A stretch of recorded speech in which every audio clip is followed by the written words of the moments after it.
Welcome to the Oxford Public Schools School Committee meeting of Monday, November 28th, 2022. Sorry for the delay, we are a few minutes behind. This meeting is being videotaped by Oxford Cable Access and broadcast live on the town's public access educational cable channel 194, which is also streamed live on the Cable Access webpage on the Town of Oxford website. The video recording may be viewed subsequent to the live broadcast via the Education channel on the town's Video on Demand website. It may be accessed by a link from either the Town of Oxford website or the Oxford Public Schools website. The meeting agenda and complete informational meeting packet and subsequent meeting minutes may be reviewed on the Oxford Public Schools website. So I do want to call the meeting to order. First order of business is public comment. Comments are limited to topics relating to school business.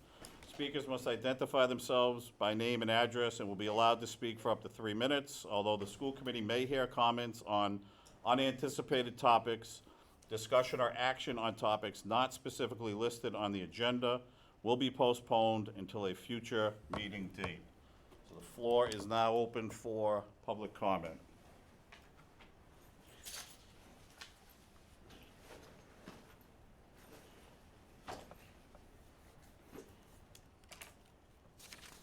All right, seeing and hearing nobody come forward, we'll move on down the agenda to our student representative report. Genevieve Bartlett. All right, so for the high school, our cultural enrichment group is going to Germany, Austria, Switzerland in April. We're redeeming bottles and cans to pay for the bus to and from the airport and for tips for tour guides when we're in Europe. Reach out to Ms. Nugent if you have cans you'd like to donate.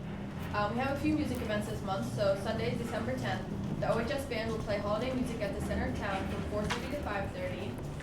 Saturday, December 10th, the OHS band will perform from 1 to 1:30 in the cafeteria at the Holiday Extravaganza. And Tuesday, December 20th, is the OHS Chorus and Band concert. It's in the auditorium at 6:30 p.m. for the the snow date is December 22nd. The OHS Music Department is very happy to announce that 5 students were accepted to the Massachusetts Central District Chorus and Band. Dan Kudron on trombone, Robert Shaw, Trevor Millett, Patrick Reed, and Jake Brunel were all accepted to the chorus. Robert Shaw scored extremely high and received a recommendation to audition for the Massachusetts All-State Chorus for the 4th year in a row. These students will rehearse in Townsend and perform a concert in January at Mechanics Hall. OMS students will be auditioning for Massachusetts Junior District ensembles in February. And the OMS Chorus Winter Concert will be December 14th at 6:30 p.m. That's it? Yeah, that's it. Any questions for Genevieve? Just quickly, Yeah. can you give the date again where the band is going to be at the bandstand? Bandstand. 4:30 to 5:30? I didn't December get. 4th. Thank you. Thank you. All right, anything else? Thank you, Genevieve. Moving down the agenda, special presentations, LifeVac donation from Alyssa Como. She here? Oh, She reached out Lisa, to me sorry. today, is not able to be here with us tonight, but I had brought the samples that she had for us to look at. Okay, could you just explain again what each building's getting, how many, or? Each building is getting one for the nurse's office, the LifeVac. It's a choking mechanism if you're unable to retrieve something from someone's trachea when they're choking through the regular Heimlich or a finger sweep. This is something that they would be trained on during first aid CPR type of class in order to be able to, and apparently they work really well. We had a presentation on that prior, and it was an EMT who drives around with one in his personal vehicle and saves someone in a restaurant. So she had offered to purchase those for us, one for each school, and we need to vote on whether to accept that donation. So we need a motion? Is there Make a a motion to accept the, is it LifeVac donation? All right, we have a motion, is there a second? Second? All right, any more discussion? Call for the vote, Ms. Cook? Yes. Mrs. Forbes? Yes. Mrs. Griffin? Yes. Mr. Burke? Yes. And I'm a yes, 5 yes. Thank you very, very much, Mrs. Como, for that donation. I'd like to invite the Oxford Education Association President, Thomas Ethier, come forward and give us an update.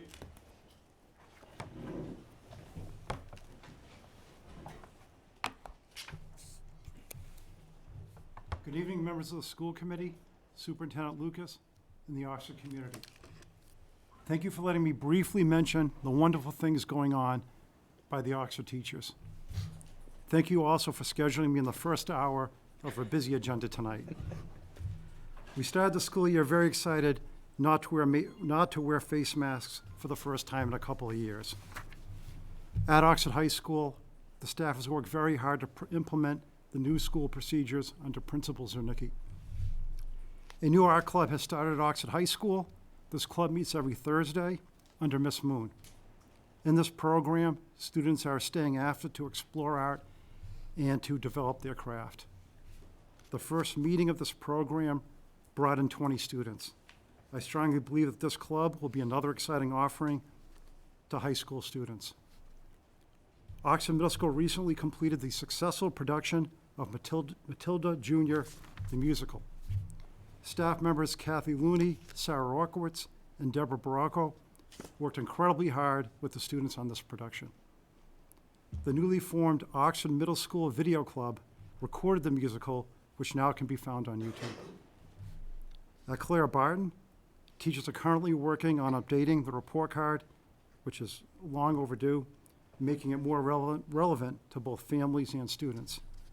Claire Barton teachers are using data from monthly meetings to make informed decisions about instruction. Earlier this year, teachers, staff, and students held a successful food drive for kindness. Teachers worked closely with the PTO to create wonderful memories and a sense of belonging. At Chafee, there were affirmation mirrors in every classroom to students to walk up and make some daily affirmations. In addition, double math instructional blocks have been incorporated to enrich student learning.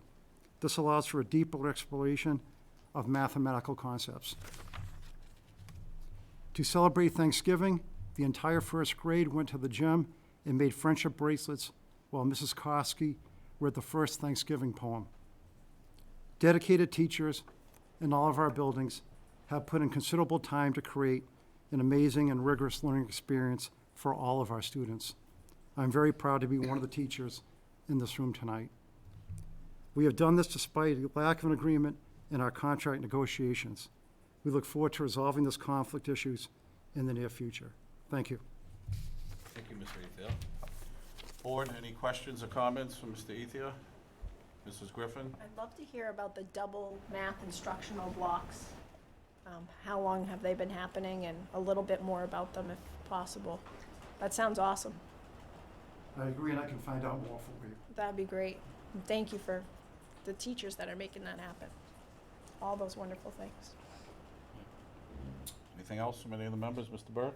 Yeah, Tom, I just wanted to comment. I know last meeting I was listening to Genevieve and talk about all the activities that our students get involved in that aren't just for the schools but affect the entire community of Oxford. And I think that goes to show what our teachers have kind of instilled in our students, and it's very impressive. And just want to thank you guys for that work too, because I know that's above and beyond. So. Thank you, Mr. Burke. Anything else? All right, thank you, Mr. Ethia. Thank you very much. Appreciate you coming Thank you. forward. Food Service Department update. Diana Pasito.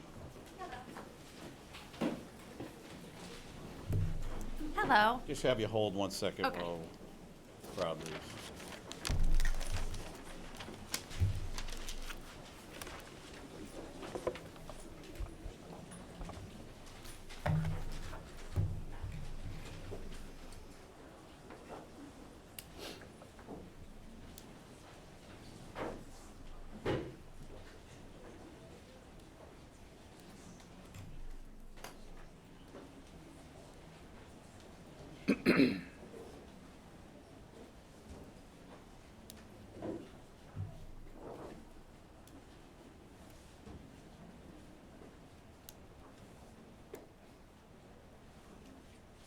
Thank you.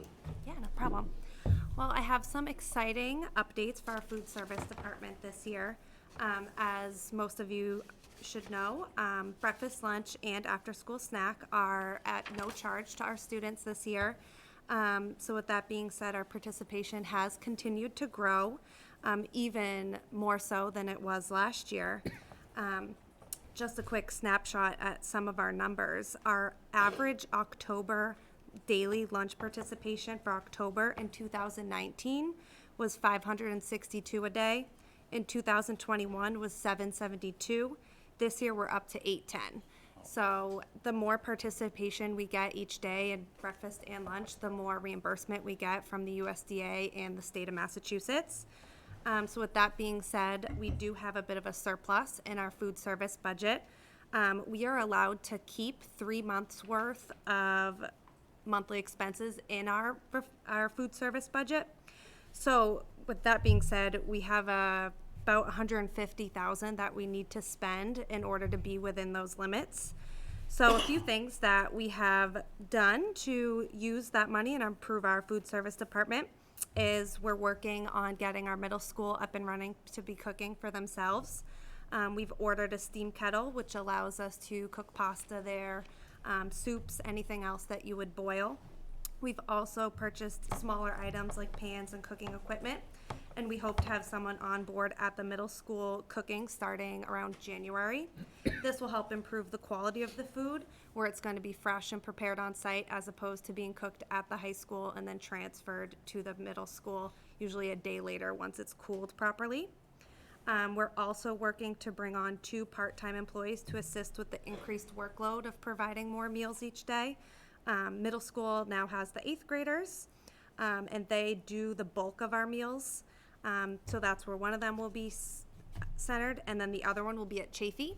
Chafee has 6 lunches, which is more than all of the other schools. So they do spend a bulk of their day serving lunch as opposed to having time to prep in the morning and clean up in the afternoon. So that third set of hands will be very helpful for them. The next thing that we're looking to do is purchase dishwashers for all 4 schools. The middle school and the 2 elementary schools did previously have dishwashers way back. The high school never has. So we did get one project quote from a company for all 4. The total would come to roughly $95,000. I am still working on getting 2 more competitive quotes from vendors who also offer installation. So that's just taking a little bit of time. Each school would be similar in cost. The reason for that is the 2 elementary schools are pretty tight. So there would have to be a little bit of moving around of the items that are already in there. So that might be a little bit of an increased cost. The 2 elementary schools also would need ventless dishwashers because they're already very stuffy in there, and the steam would put too much heat in those kitchens. So if you want any more information as to what the breakdown was per unit, I'd be happy to send you that information. And also when I get those competitive quotes, we'll have a nice solid answer there. So we currently spend about $12,000 a year on our styrofoam trays. That's about 140 trays a year. To purchase reusable trays that we could wash in the dishwasher, that would be about a $5,000 upfront cost. So per year, we'd be saving at least $7,000 just on trays right there. It would take a little bit of time to be an immediate savings, but over time we would be eliminating a lot of waste. We would not be serving our children on styrofoam anymore. And all of the dishwashers are 5-star energy efficient, so they would use basically the most minimal amount of energy and water that the equipment could possibly do. So that is an exciting thing that we'd love to do. Other updates. We have updated our POS and menu planning software, making it easier for students to cash out at meal service, as well as for me to submit our monthly meal claims. And also, I know last year it was well known that there was a lot of food shortages. Things have greatly improved this year. We still struggle a little bit with receiving substitute items and things like that, but nowhere near as badly as last year. So we're definitely able to plan better and serve the students pretty close to what the menu calls for. Do you guys have any questions?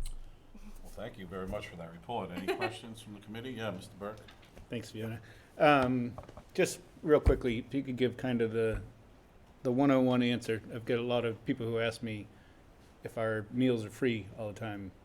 Who's paying for it? Somewhere it's being paid for, right? Can you Yes. just talk briefly so people can understand how that works? So last year, the USDA, the federal government, covered meals for all students across the country. This year, that ended, and individual states had the opportunity to continue it.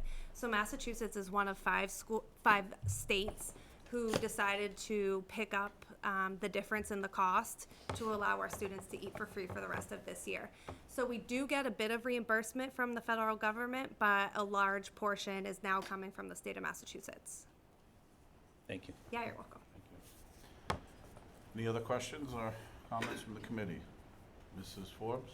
I just want to comment so that everybody, not only here, but also in the community, knows how flexible you are and really trying your best in your job to make the food delicious as well as nutritious. But I just want to say, when I happened to be here and I saw you baking fresh cookies and was told that the students gave her a petition with, if I'm not incorrect, about 150 signatures after they had home-baked chocolate chip cookies one day. So they are back on the menu, and I think that's huge to hear the students' voice and to, you know, be able to do that for them. So I appreciate all your efforts, and hopefully everybody else does too. Thank you. Yeah, we definitely try and take all the consideration of what the students prefer and let them have a voice and what's on the menu and what we can provide them. Thank you. Thank you.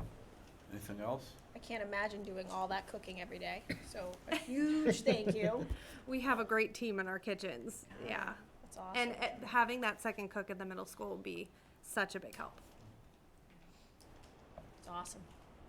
Yeah, thank you very much. Your efforts have not gone unnoticed. We're hearing great things across the board, so thank you. I know in my school as the principal, like, we have fresh food every day, and the kids, it's a game changer. It really is. It really, the attitude, just the feeling people have, it's really good. So we appreciate all your efforts. So Oh, thank you. Thank you so much. Yes, we've definitely allocated more of our state funding towards fresh produce as opposed to really relying on the canned and frozen items. So anytime we can serve fresh, that's definitely what we're going to. Well, thank you very much.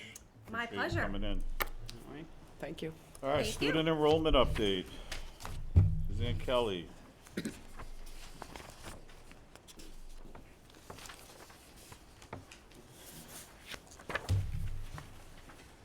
evening. Hi. Hello. Hi. Okay, so this year's enrollment is down a little bit from last year, but it's not in a bad way. So, you know, we're able to maintain our own. The packet that I attached, the first page has the projections from NESDEC, and we are actually doing a lot better than what NESDEC had projected for our fiscal FY23. You know, some of the grades are close, some of the grades are way off. I mean, they're projecting based upon births and historical, how many people leave on a specific time. But you know, we're in a better place this year than they thought we were gonna be. So that is a good thing right there. So the second, does anyone have any questions on the NESDEC? Any questions on the NESDEC numbers? NESDEC? Oh, None? good. Okay, perfect. So then, our new enrollments for this year, and this is as of last week. So total students enrolling in Chafee, 107. Granted, that's the bulk of those are the kindergartners, and mostly the kindergartners are kind of filling in for our outgoing seniors. But we are still enrolling on a daily basis. People are just moving into town. They love our town, so I think that's a great thing. I think we're very lucky that parents want to move to Oxford. I mean, I've had a lot of calls about school choice, which I had to say, nope, sorry, we don't accept school choice, haven't for some time. But you know, people are really trying to enroll in here. Our preschool numbers have increased, but so in Barton, there's a total number of 53 new students. And then OMS, granted, our largest building has only had 33 students enroll, but it's been a steady incoming of students. High school, no seniors this year, but every other grade has seen students coming in. So any questions on page 2? Yes, Mrs. Griffin? So how do we know, are these people that have just moved into our community, or folks that have re-enrolled and come back? There's been a mix. Okay. A lot of people, there have been a lot of people coming in that have never been to school here. We've also had a handful of students coming back from Bay Path. They tried Bay Path, didn't love it. Tried the online school, didn't love it. So it's been a mix, but mostly it's been new enrollments. Is there a breakdown in here that I missed? There is not. Okay. I can get it and send it. That'd be awesome. Yeah. I would love to just see, like, how many of these folks are new to Oxford as a community, and how many are we recapturing back? Because seeing all those little ones come in at Chafee in particular, I know there's been talk all the time about our buildings and capacity, and it looks like we really have a packed amount of new students coming in there, and Right. Well, isn't the That's- K, Well, the K number kindergarten, is, Right. The excuse K that. number is, so the that's K, at zero. Excuse that. that K number Right. of well, 84 first grade. is also new students coming in. It doesn't include the number of preschool students who were 4-year-old preschoolers and then became kindergartners. So that's, our kindergarten numbers are more like 100, 101, something like Right. that for this year, the kindergarten class. Right. These are just new people that just started this year. Right. That were not our preschoolers. That were not in Oxford schools previously. But it's really something to see. Some years, we're getting, in some grades, 14, 13 students moving in 1 year. That's a lot of students. That can Right. really It is. change the dynamic of class sizes. And if we already have big class sizes, and we have that many students move in. Yeah. Yeah. So, page 3 is a chart of who's transferred out. So, we have a code that we send to the state, and it's transferred out in-state public, in-state private, or out-of-state. And we broke down the numbers of in-state public by where they went. So, the first column, the tallest column, those students actually moved out of town. So they don't live in Oxford anymore, they've moved to a different town, so there's really nothing that we could do about, they've moved to another space. We had 33 students transfer out to Bay Path. The next number, 16, transferred out of state. So, again, moved to another state. We had 13 students that left our schools to be homeschooled. That seems to be something that's somewhat of a trend. But some of our homeschoolers are coming back, so that's again a mixed bag. We'll get to the homeschool numbers later. They seem to be holding pretty steady. 8 students went to private school, and that I don't have that breakdown as to whether they were high school, go off to St. John's and Marianopolis, or a lot of our younger ones, if they're going to go to a private school, are going to St. Joseph's in Webster. Then the online school, we had 7 students leave to go to either TECO or Greater, I can never get these letters in the right order, Greater Commonwealth Virtual School. Those are the 2 approved state online schools. We had 4 students who graduated over the summer. Good for them. Sadly, 3 dropout, 3 choiced out, and 1 who reached max age. It was a special ed student who turned 22. Questions on? Yeah, so could I just, so those numbers are all students who were here last year Yes, and are now gone? yes. Okay, thank you. And can I follow up? Yeah, sure. The dropout students, can we see what grades those are? Are those, is it all the high school? Is Well, there? you have to be 16 in order to drop Right. out. It's the high school. It's I high mean, what schoolers. grade, I wonder? Um, How many more years do they have left here? Would I they believe have, it's 10th and 11th grade, okay, speaking with the high school administration. because it would be interesting to know if we have 11th graders that have all dropped out, or 10th graders, and I know folks are always working to Yeah, get people to come back, but, I'm trying. yeah. All right, thank you. Next page. Okay, next page. Okay, so there's the homeschool page that I had referred to. So this year is the last column, 2023, FY 2023. We have 48 homeschool students. Last year, we had 47. A lot of them are the same students, but some of our homeschoolers came back and different ones are homeschooling. So I think it's just a thing that people are trying to, experiment with and see how it works for them. Because the numbers, if you go from like kindergarten last year, those would be our first graders, the numbers are not, it's not the same students, are identical. But it's the same number based upon, comparing to last year. A little bit down from our 2021, which is the year after the pandemic, where everyone got very nervous. But anyone have any questions on that? Yeah, Mr. It's Burke. my understanding, I don't know if you can answer this or not, but that is a statewide trend that more people, not just Oxford, more people are Yes. trying homeschooling, and Right. some are coming back. Again, like I've literally had kids come, they've homeschooled for a couple of months. I have a second grader that is returning. Yeah.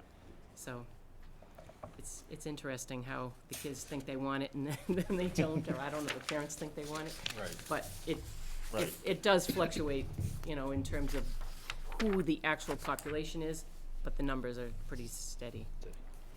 Right, I think it's something to be mindful of to Mr. Lucas when planning, because my guess would be within the next couple of years, that number's gonna get back to more like 2020 or 2019. You're gonna see those numbers come down. That could add another 20, 25 kids spread out through those grades, but that would be my guess. Yep. So for our homeschool families, how many of them are taking part in our school programs like PE or art or coming in? Because I know that is something that public schools often offer to those families. Yeah, go ahead, Mr. Lucas. We have some families and some students who participate in extracurricular activities. Yeah, They can only participate in extracurricular activities that are not graded, yeah, which is pretty much all of them for us. They're welcome to participate in those, so it's mostly after-school programs. They can't participate during school day programs. So that's kind of how it works for homeschool. all right. I could get you an exact number, I could ask the principals, but It'd just be there's only a interesting- few. Be There's only a interesting few. to know, Yeah.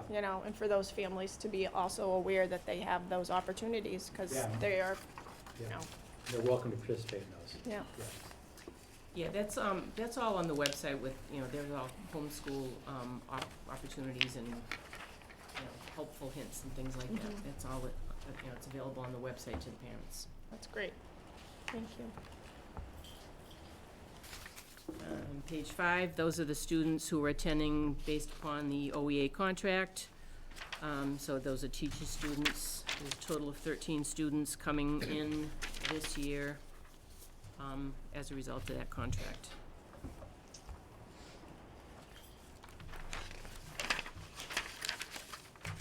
And then, last year when we spoke, I had drawn these nice little red arrows, lines on mine, so I could see the cohorts.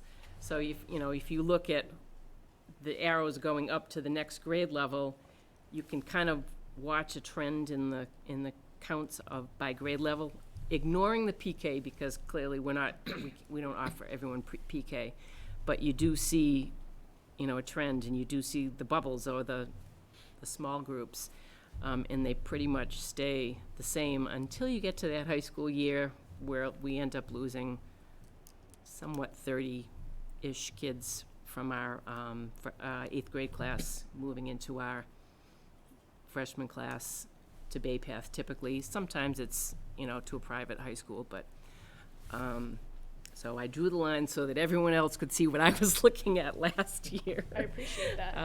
Yeah, thank you. And it's a little visual, like if you look at, FY 13 and look at the 3rd grade, you start out with 149 kids and you keep going up and it looks pretty steady until you get to 9th grade, and then, there's the drop.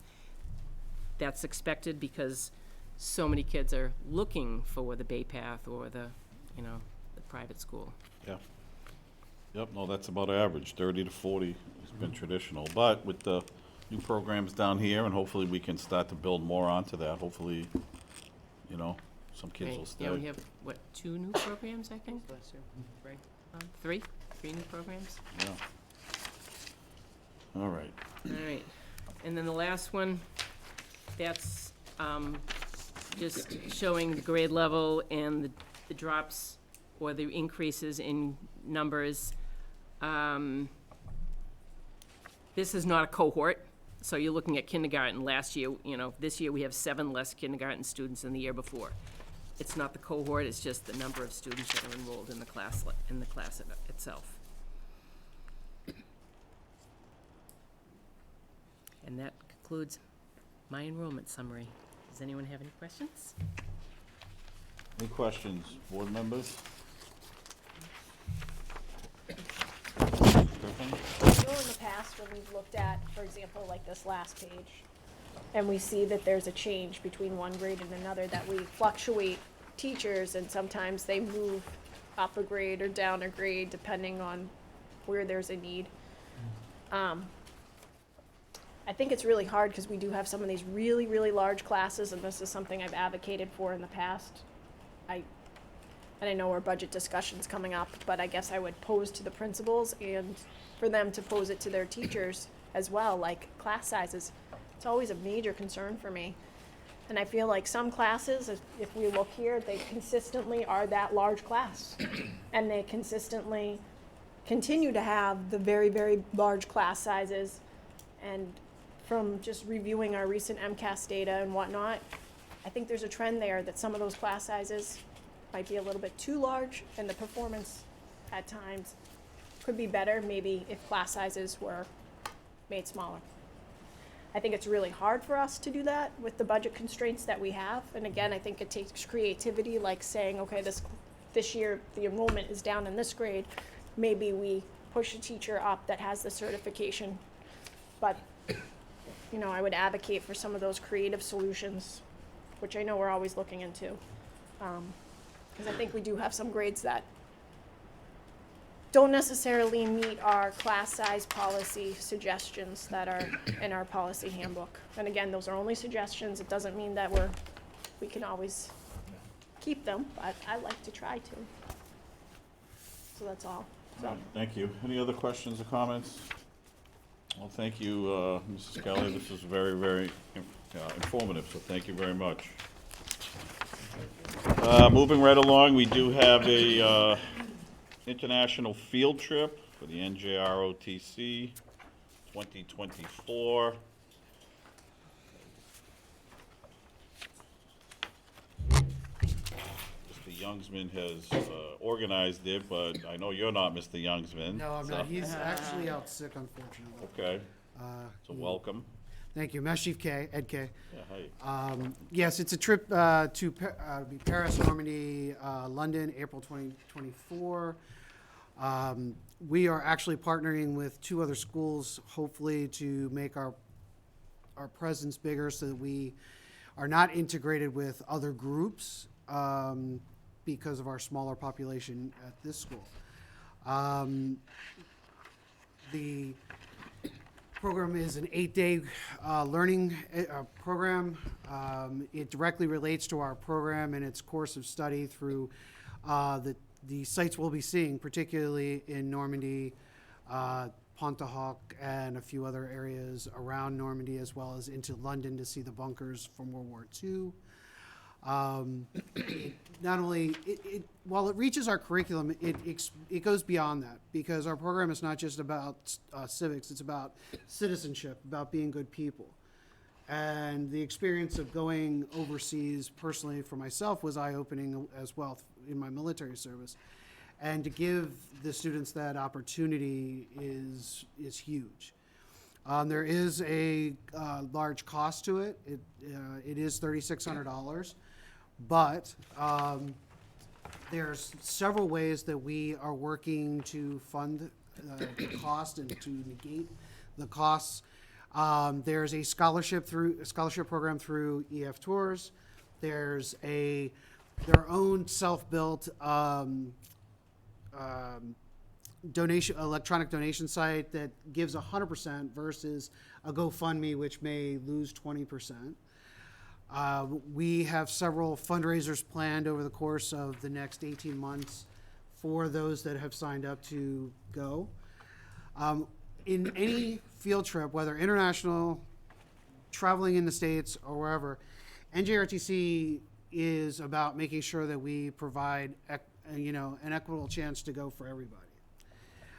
And the way that we do that is through working through community service, working time off to earn credits towards it. Also, we are fortunate enough to have and blessed enough to have alumni and former graduates that we could reach out to in a scholarship type fashion to also help students. We have never in any field trip left a student behind due to finances. All right, that's not where we stand. We will find ways, we will get them the scholarships they need. They may have to put some work in to get it though, okay? But there's nothing wrong with that. That's what we're talking about citizenship. So through community service, donating their time. For instance, we have a drill meet this Saturday here at the school. We're bringing in 4 other schools besides ourselves for a drill meet.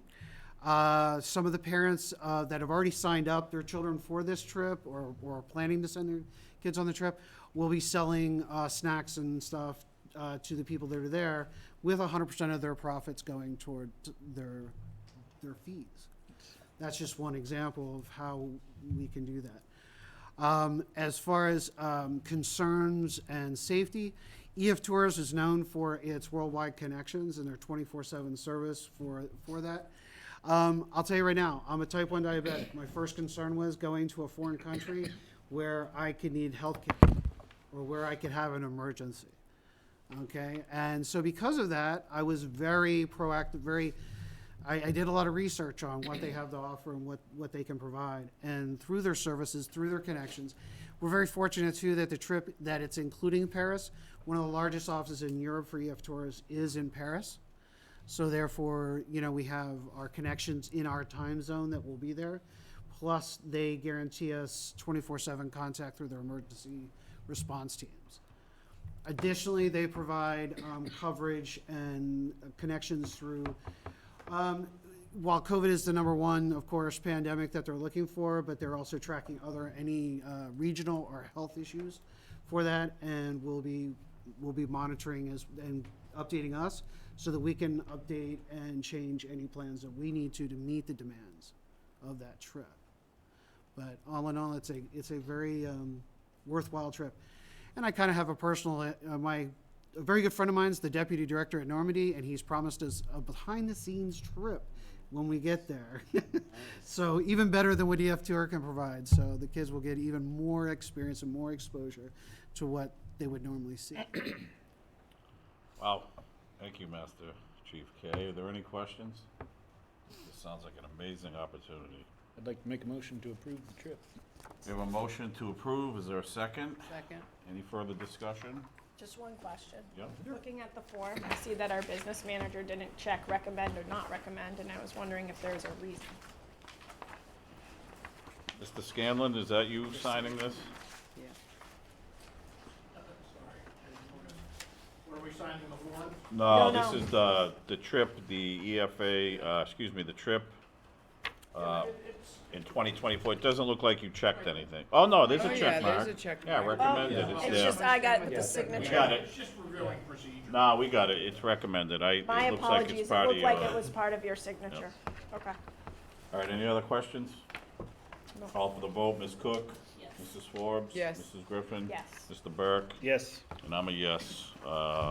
Trip is approved. Thank you very much for coming in, and great job presenting it to us. Thank you. Thank you. Master Master Chief, thank Chief. you. No problem. Have a good evening, folks. Thank you, Thank you, too. too. All right, we do have a consent agenda, regular minutes. We do need to approve the minutes of November 14th. I'll make a motion to approve the minutes of November 14th. And we have a motion. Is there a second? I'll second it. We have a second. Any discussion? Call for the vote. Ms. Cook? Mrs. Forbes? Yes. Mrs. Griffin? Yes. Mr. Burke? Yes. I'm a yes, 5 yes. Minutes are approved. Moving along the agenda, Superintendent of Schools, personnel update. Mr. Lucas? Yes, thank you. First of all, I'd like to congratulate Annette Bent on her years of service as an instructional assistant at the middle school, who's leaving us. She will be missed. Carolyn Schwartz is our new history teacher at the middle school. Very excited to have her there. Raheem Lewis is our new JV boys basketball coach at the high school. And we've been fortunate the last few weeks getting the word out that we needed daily subs, and we've had a great response from our community, even in town. We've had 11 new hires there on your list as substitute teachers. Many of the moms in town stepped up and volunteered to be subs, and we've had some great discussions with them as well as several college kids. And we're happy to have all of them and very thankful for the help that they're going to give us. Even some of our college kids will give us help for the next 6 to 8 weeks is great. So I just want to thank everybody for stepping up and applying for that, and that will really help us. So thank you. And then I also have a congratulations for our NJROTC program. Master Chief Kay was just here. I was fortunate to go on November 17th to the ROTC inspection at the high school with Mr. Burke and Ms. Forbes. It was a great event with Commander Miller as our guest from the Navy. It was a wonderful experience to be there with our students and see how successful they've been. I just would like to read it for the record, the first paragraph. The letter states, for those watching in the audience, "It is with great pleasure that I forward the enclosed certificate designated Oxford High School as a distinguished unit with honors for the 2022-23 school year. This highly regarded distinction is made in recognition of the exceptional achievement of your Navy Junior Reserve Officers Training Corps unit during the 2021-2022 school year," and that letter is from the commander of the program director, Officer Daisler. So I just wanted to make sure we brought some recognition to them and the kids. Students work so hard. We have 35 kids in the program. I believe 23 are girls, 12 are boys. They do a great job. I just wanted to commend them. It's such a unique program that we have it here in Oxford, and it's another, we've spoken several times tonight about another awesome opportunity for our students to take part, and it was really great to be a part of that day. So really neat day. I just wanted to congratulate everybody involved. All right, thank you. School Business Administrator, Mr. Scanlon, could you come forward? We have the FY '23 budget to actual update, and then a student activity accounts. You want to come up and speak to that a little, up at the mic?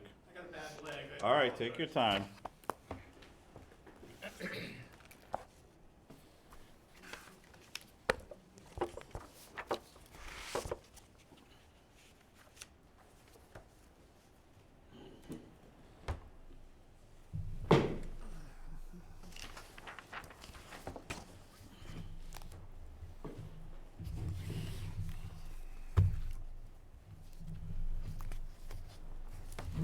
I'm gonna jump in. Yeah, sure. Go ahead. Looking at the budget to actual report, what I got the request from Helen is to run it for the prior month, which was really interesting because I run them on a daily basis. So I actually had to reset the month period. And it's interesting to note that there's more money 2 weeks ago than there is, today.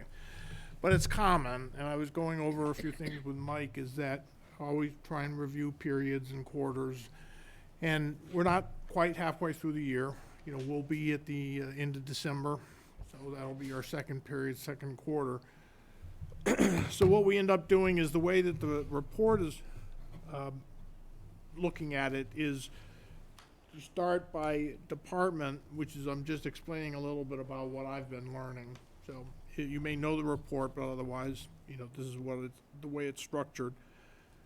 So each of the departments starts with, say, the district-wide IT, which is the second set. The general fund is 01, 300 is IT, and then the second middle group, they're called object codes. Those are types of expenditures, salaries, supplies, different things. And then the last set are DESI codes, DOE codes. So the principals are in like a 2,000 instructional leader, superintendents Mike in the business office, Joe, we're in the 1,1200 type series. So everybody's classified, and you can have different types of expenditures. So sometimes the report bounces around because it's not grouped by department, it's grouped by type of purchase. So if you want to see it run differently, we'll just reset the format and run it differently. You'll probably get a variety of formats when we present the budget to you. So what happens is that we've got a beginning balance that was just the way Vadar is set up on this report, and then the debit is the expenditures that have been made so far this year. Credit is the account. You could have some minor actual credits, but we don't at this point in the year. So roughly what you look at is if you're 50% of the year, and it's not really overly complex, is do you have 50% of your, your budget left? We do like to spend the budget. We don't want to sit on the dollars, so we encourage principals to spend, half of their budget in the first half of the year for their supplies and services. So it really is approximately 50% that you look at that. The next one is page 3 of 16, which is the district-wide. So there's more accounts. There you've got actually a 2/3 shift, meaning that we've got a roughly $900 million budget. I'm looking at page 3 of 16. 900. So the middle, second to right column is your $947 million budget, district-wide group. 1,000. And then we've got 300 spent and Should have 600 900 million. left. Don't we? That'd be nice. You know, you said million. We would love to have 947 million, but Yeah, I sure. know, we know what you meant. You were trying to see if we were. Just wanna make I sure know. the Keeping us public knows awake. what he means. Oh, yeah. A boy can dream, right? So, Sure. obviously, it just repeats on for every school, and then, other departments. Because the salaries are not encumbered, it looks like you have a lot of money left, but it's all gonna be spent on salaries. It's actually not uncommon that salaries are not fully encumbered. I've worked in five districts too. They don't encumber salaries all the way through. So overall, that we're not concerned with dollars.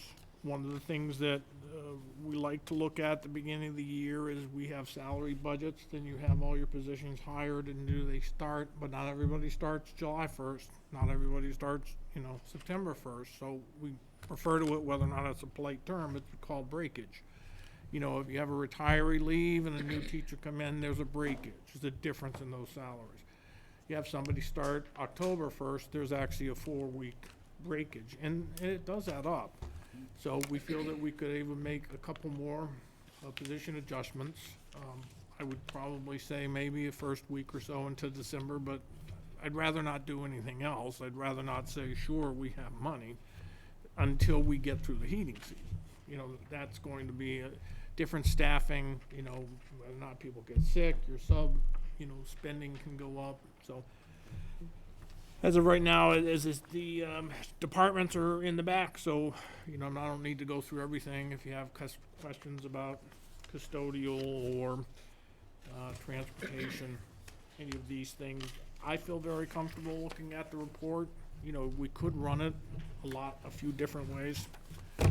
One other comment, and then I'll stop talking, is I did attend a workshop on the Vadar system. It's very open architecture. The basis of it is Microsoft Access, which is a very robust program, but it's also open, meaning that we can get at more of the data without changing it and run different types of analysis. So the town, Katie is the McKenna, I believe, the finance manager. She's really making a big effort to get her folks up to speed on Vadar. So overall, I was very impressed. Been learning the program. Good beginning to the year. We have money. We'll make it through. So I'll stop. Any questions you see in this Questions? report or anything other? Any questions from any of the members?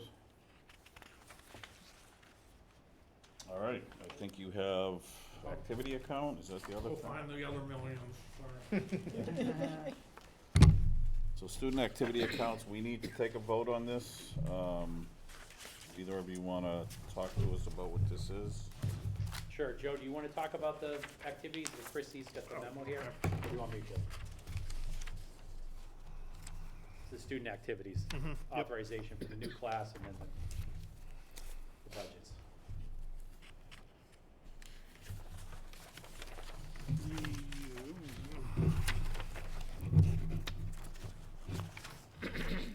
Okay. The school committee is responsible for the student activity. It's a very unique structure within Massachusetts. Student activity funds are the responsibility of the school principal. District administration really doesn't have any control directly over student activity. We issue procedures, and obviously, Mike puts the hammer down, we put the hammer down, but what it is the principals run student activity, and then the next person up is you. So you approve all the policies, you review the reports. It's obviously a very challenging area for a lot of districts. I think Oxford does a better job. The fact that, she's put this together and made you aware of it. Not a good claim to fame, but a lot of districts, school committees never see anything on student activities.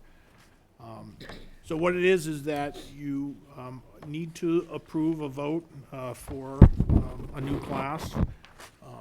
And technically, if we were to remove class accounts and close them, class of 1989, you would have to vote to close those out. Generally, the house cleaning stuff gets done all at once, but this is not a major request. We're just asking you to set up a new class account. All right. So I know it says it's not required, but it's the best practice, so do we have somebody want to make a motion to approve the class of 2027 account? Can we have a little discussion before that motion? I'll make the motion. Well, we can have a motion, a second, and a discussion. Sure. Yeah, that's the way it works. I'll second the motion. All right, so we have the motion, and we have a second, now discussion. Mrs. Griffin? So, I know that we keep having these class accounts, and I think it's great that we have an ability to help, each class manage their money. But one thing that I've seen time and time again is it's a lot of work on our business department, especially at the end of the year and at certain times of the year, to be, helping with those accounts.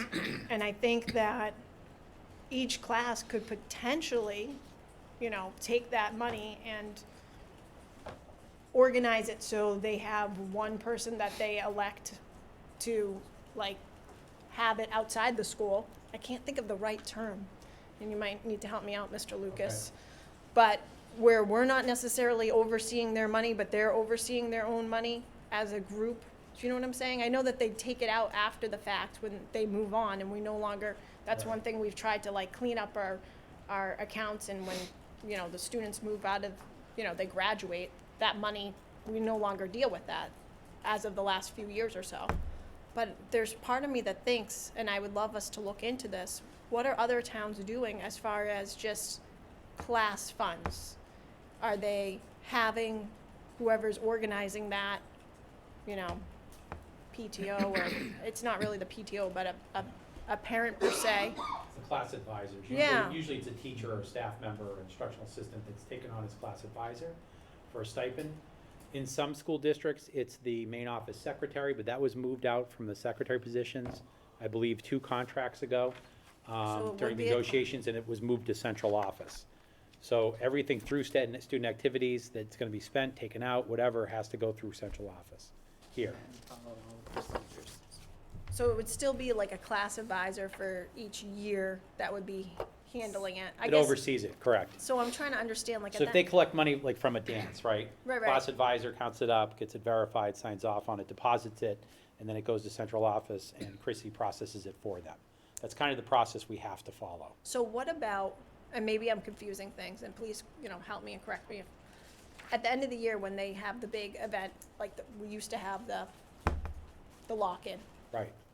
same account? Operation graduation, is that what it was Different. called? Different. Different, That's a so I different- think I'm confusing Operation Right, Graduation. that's a different Do we program. still manage that, those do they work through our schools? I feel like they do, Yeah. and how do, It went into a revolving account, September, do you remember? Yep, so, Went into a- because I was a parent and Yeah. I was Right. on the OpGrad. That's what I'm thinking So OpGrad raises money through the same process as any other activity. Money is counted, cash, blah, blah, blah, receipts go in to to Chrissy. She would deposit that into the town, and that account is then set aside for whatever Operation Graduation chooses to do. However, I will say there was discussion, I believe, a little bit here about Operation Graduation and its future. And there was some talk of Operation, it actually came from Mr. Ledoux, former business manager, that Operation Graduation's initial intent is not actually what's happening. So I had a conversation with the OpGrad people for the incoming class, and they're gonna make that decision. If in fact they are not going to go back to the lock-in type of thing, they will need to change that lingo. But the OpGrad is processed the same way, but it's separate money. It's a separate group, kind of like Friends of Oxford Football.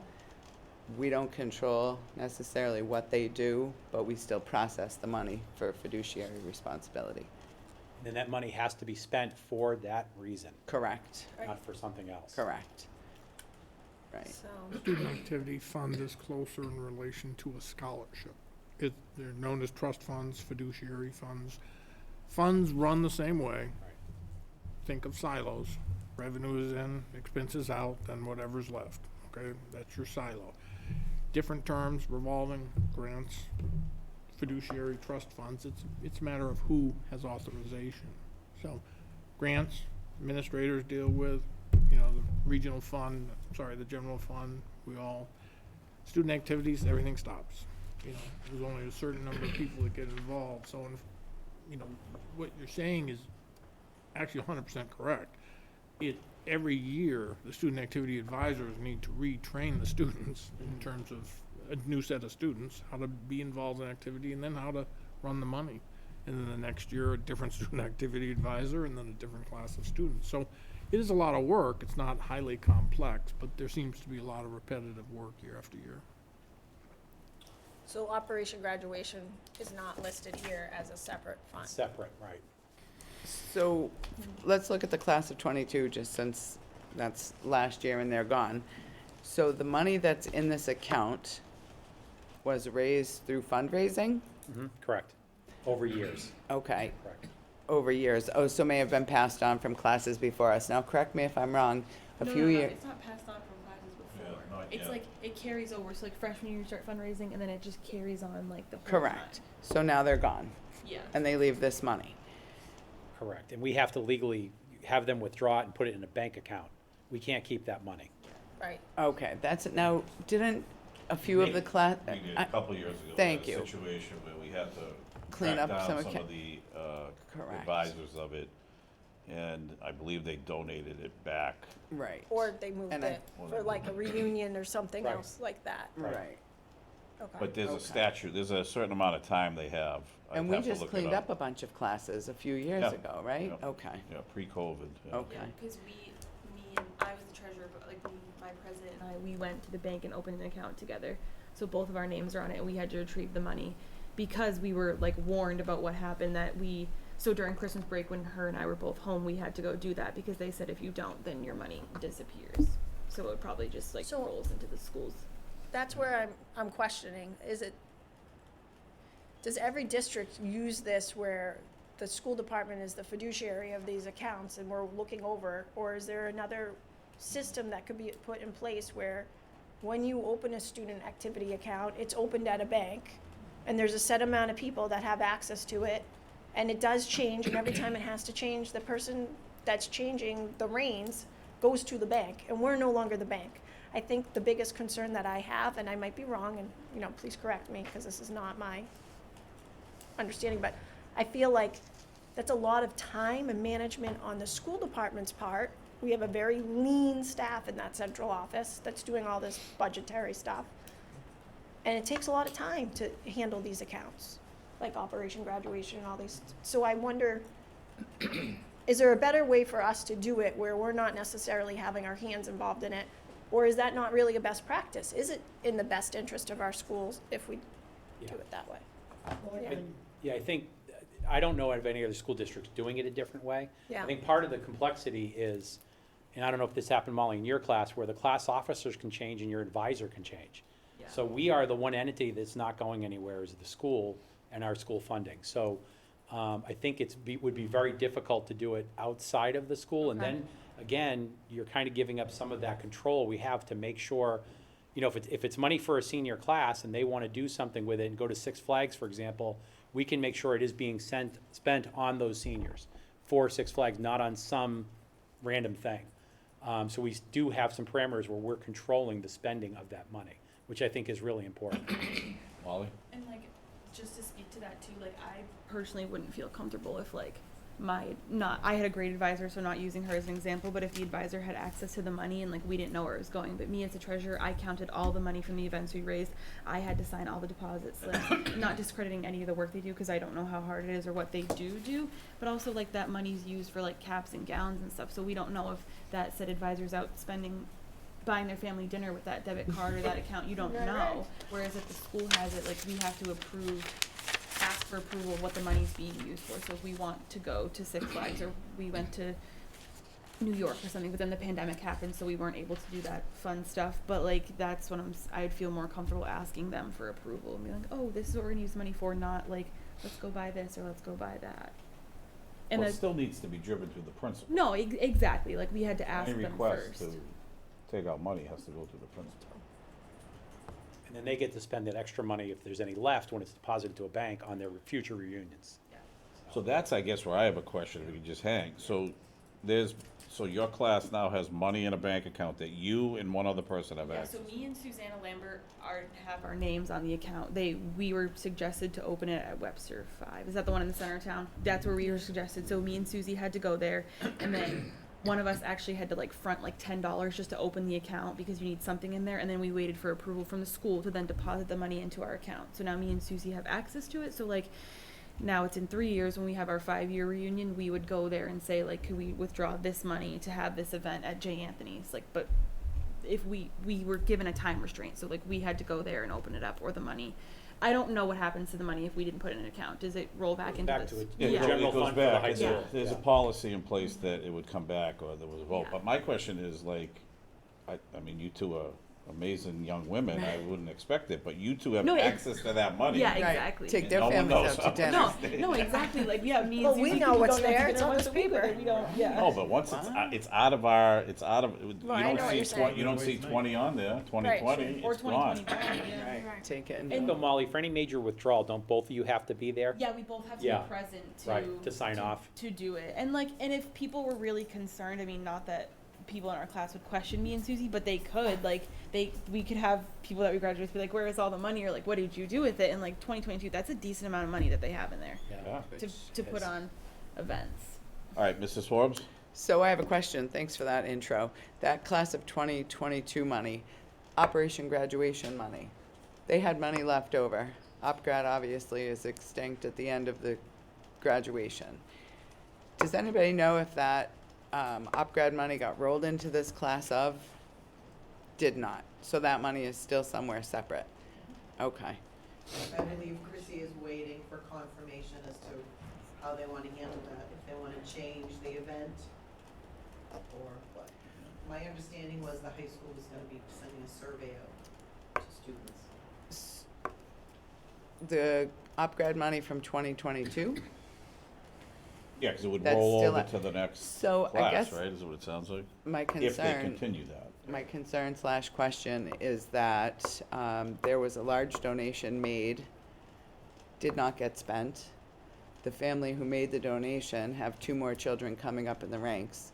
So I had requested and had spoken to Chrissy about it to see if that money could be split evenly between that families, because it was specifically for their daughter's graduating class through whatever For Whatever. Operation Grad, for OpGrad? correct. And the money Right, but did if not. that is now not existent, then they have to figure out, right? Oh, so, 'Cause okay. it's only So I guess earmarked for that. I just want to advocate that the family who made that large donation, that money be put towards their children. I think this is the second time we're putting it on record, because I felt bad for the situation. And if you intend it for a purpose, it doesn't get used that way. If OpGrad goes away, can that OpGrad money, so let's say they decide to call it, I don't know, Friday Night Lights, whatever. Can that OpGrad money that's sitting for 22 be distributed into these new accounts, or is that like off the table and? Well, I mean, I think we have 2 things at play. We gotta find out whether the high school's still gonna do OpGrad, and then find out what's in the What's left in that. 2022 account. So if we Right. could maybe So get that information Yep. for next meeting, and then I Yep. think you go from there. Okay, All right. great, thank you. It Just really wanna be would sure that- require the class officers in 22 to approve that. Right. Well, op grad's different than, OpGrad is different, right, Than so the that's class. that's a revolving So account. it did separate. not go, it was more of a gift revolving? They did some fundraising, but yes, this was basically a gift. It was a fundraiser done through a business in town, but through, again, it was time constraints and, September, what you're asking then, if OpGrad is not happening, correct. the donation by that family be split amongst the 3 classes of the children that they donated They towards the have graduating class two more fund? students. One is Okay. gone, Okay. right. All right. I just hate to see a parent go out of their way to yeah, make a we'll large get that information donation. for next Yep. meeting. Is there any more discussion? We did have a motion and a second. Any more discussion? Thank you for Yeah. clarification. Call for the vote, Ms. Cook? Yes. Mrs. Forbes? Yes. Mrs. Griffin? Yeah. Mr. Burke? Yes. I'm a yes, 5 yes. Student activity Check, check. passes. All right, moving forward, school committee business, the community survey Thank you, Joe. results. Thank you. Thank you, Joe. Feel free to, Don't move, I just. well, take a few more minutes. Or you could stay. well, once you get up, you certainly, from my vantage point, could go Yeah, home. it's all set, yeah. So- Thank you. Make one more up and Good. to the car. All right, moving forward, we're gonna go to the school committee community survey. I thought that I would just give a little bit of, just a quick overview, and then open it up for any sorts of discussion. But just to give some background data here for those that do not know, we had 132 responses to our school committee community survey. We had about 61% of those were parents, guardians, or caregivers. About 32% were employees of the Oxford Public Schools, so which gives you about 93%, and then there was just some small pockets of other constituents there. So the majority were parents and school employees. There were several questions, and as we talked about at our coffee discussion earlier, a lot of answers were people didn't know. We'd say anywhere from 35 to 45 to 50%. There was a lot of I don't knows. Just some things that jumped out at me, and then I can certainly open it up to the committee. I had a couple of themes that jumped out to me. Just updating the community on events that happen at our meetings and kind of the roles of our committee and administration. That kind of jumped out at me in some of these responses I saw. The other thing that I saw, when looking at comments, and I would ask all members of our board to do this. This is something that, is a good practice for me, not only as a principal, but as a person. But it's something that we ask of our staffs and our buildings, our students, is just to self-reflect. So there were, comments in the comment section that, made me reflect on some things. So I'm hoping that all my colleagues, or our colleagues here have had a chance to do that. There are some comments anytime you put out a public survey that, some of us maybe feel were targeted at us. And I certainly appreciate the feedback from people and will do everything I can to reflect on, my role on this committee and things I can bring forward. As I had mentioned at our coffee hour that was not videotaped, I am really interested in exploring a way to get more public comment, public feedback. I'd certainly open up for any discussion at some point when I open the floor to you all to speak on this.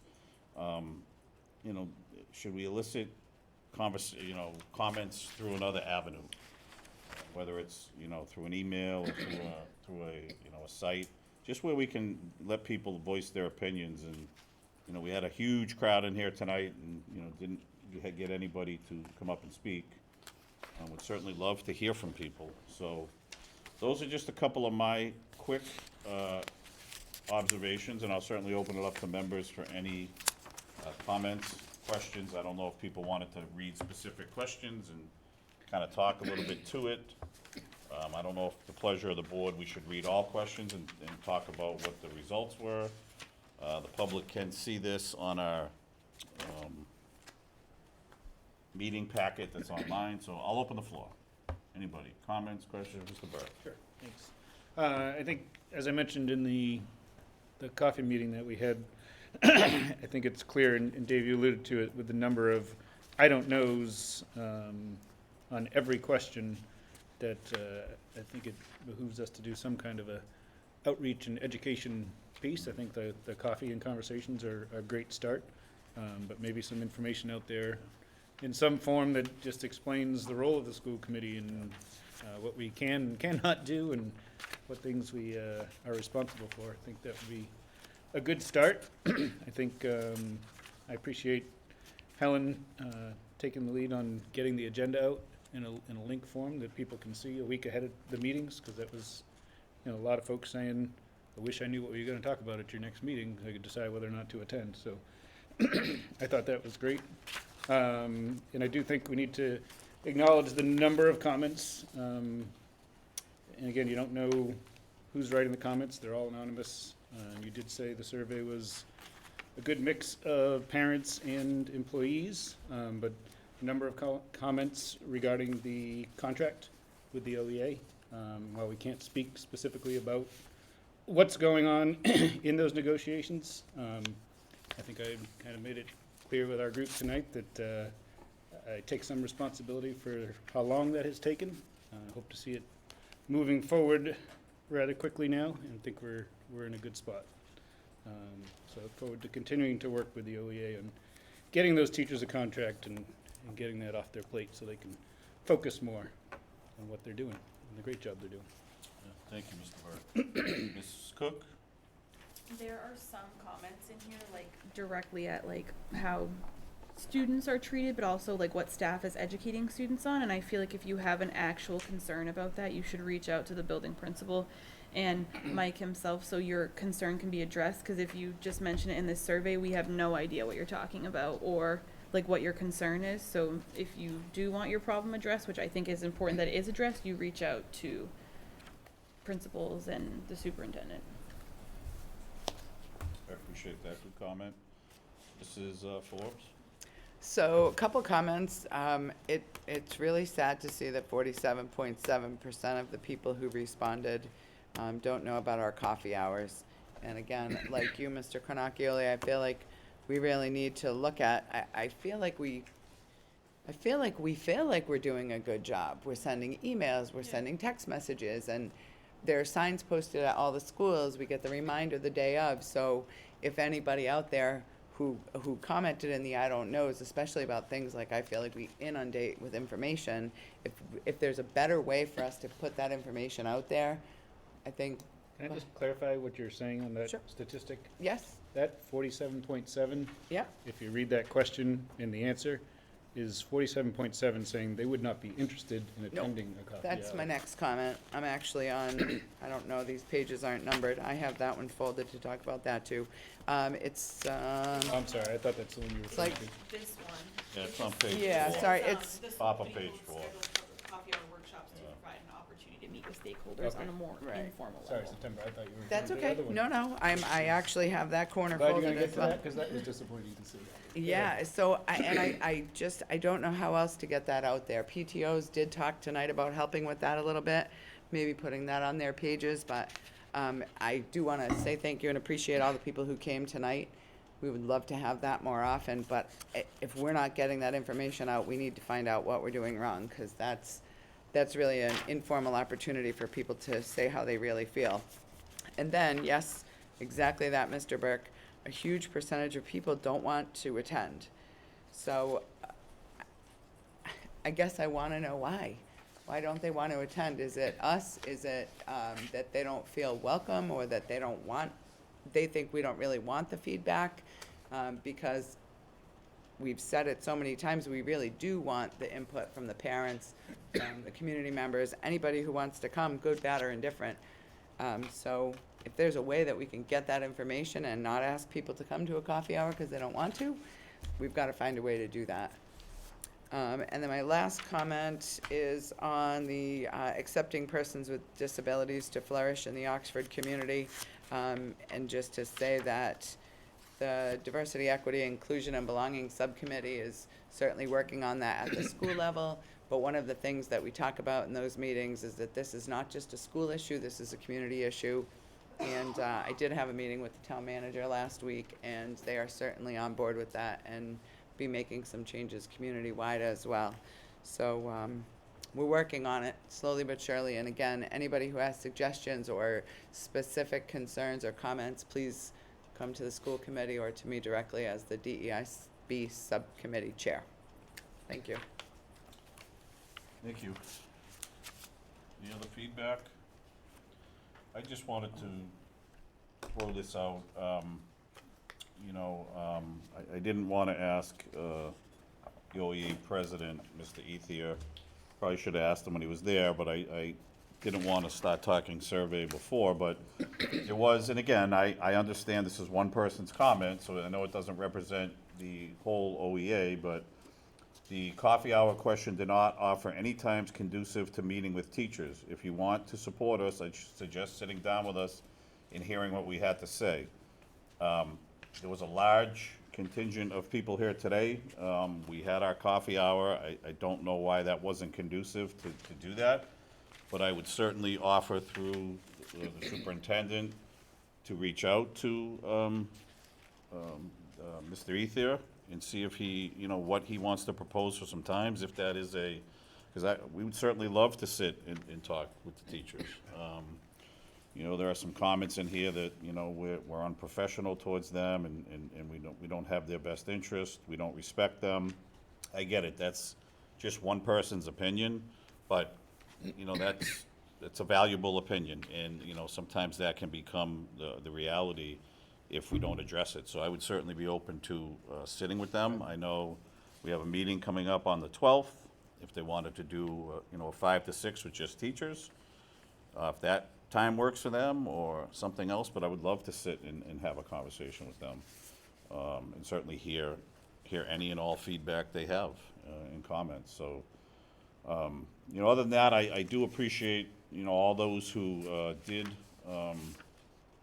take the time to fill this out. To Mr. Burke's point, I kind of already jotted it down. Maybe, we can work on some version of like a Google slides show that we can send out to people, like answering some of these questions. Maybe that's something that we can look into.